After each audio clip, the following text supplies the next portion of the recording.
It's no secret that we live in challenging times. Even making these videos are difficult.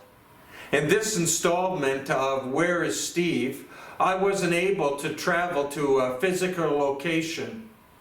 I try my hardest to abide by the rules that are put in place and stay close to home. And so I would like you to guess where in Atlantic Canada this scene behind me is taken from. Let me put this in context of why this is important to me. When I was 17, a group of friends and I jumped in my 1971 Dodge Valiant, and we headed to Fundy Park for a day of hiking. On the way, we decided to stop at Hopewell Cape, and as the tide was out, we grabbed my football from the trunk and went down and played football on the beach. It was a real hot day, and so we decided to cool off that we would explore some of the caves. Later we continued and journeyed to Fundy Park, where I remembered that I left my football on the beach. It was too late. If you know anything about the tides, you know that the world's highest tides took my football out to be caught in some fisherman's net, I'm sure. As I thought about that cave, I thought about another cave that I had the privilege of seeing.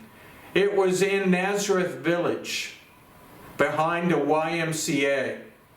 And it was a replica of the cave that Jesus had his body laid in. The one provided to him by Joseph of Arimathea. On this Holy Saturday, as we await the resurrection, I want us to think for a minute about that cave.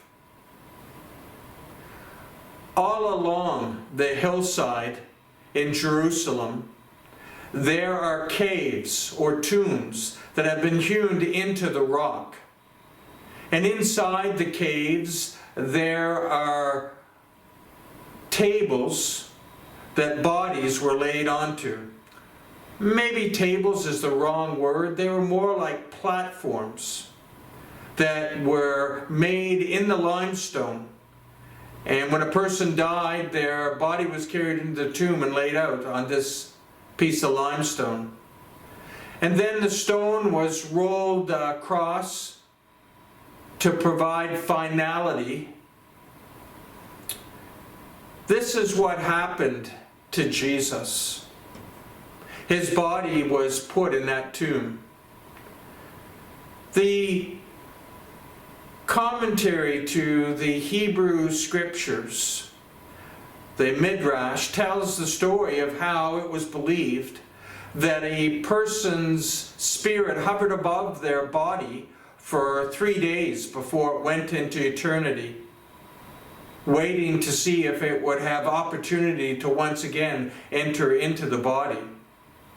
It's no coincidence then that in fulfilling prophecy that the women went to the tomb on the third day with spices to anoint the body, as this was the practice during that time.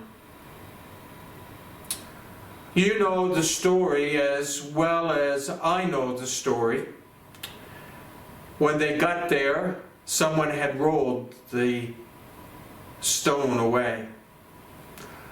What I want to remind you is that there's one thing that we know for certain among those uncertain days, and that is that Jesus of Nazareth had his body placed in a tomb belonging to Joseph of Arimathea.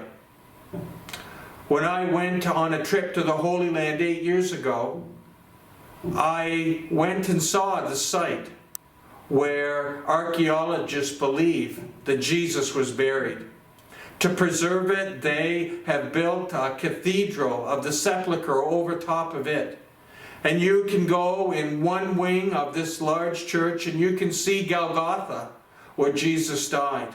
And then you can go in another, and inside this large room, that has been built around Jesus' tomb, you can see where Jesus' body was one day placed.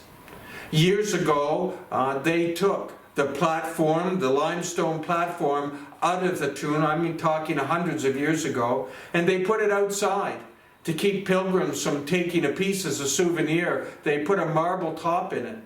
And I can remember people who would come and kneel before it and kiss it. And I must say, there was no way I was doing that. There was just too many pairs of lips on that before me.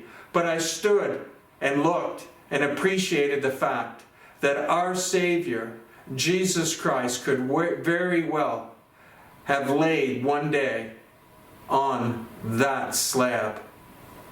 I saw it with my own eyes. It was a historic fact, certainty for us to build our lives upon.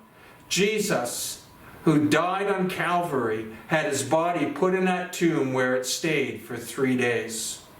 I invite you to contemplate on these truths, to know that in the midst of all the uncertainty, that we have truth that we can hang on to, truth that will carry us through these difficult times. May God bless you today.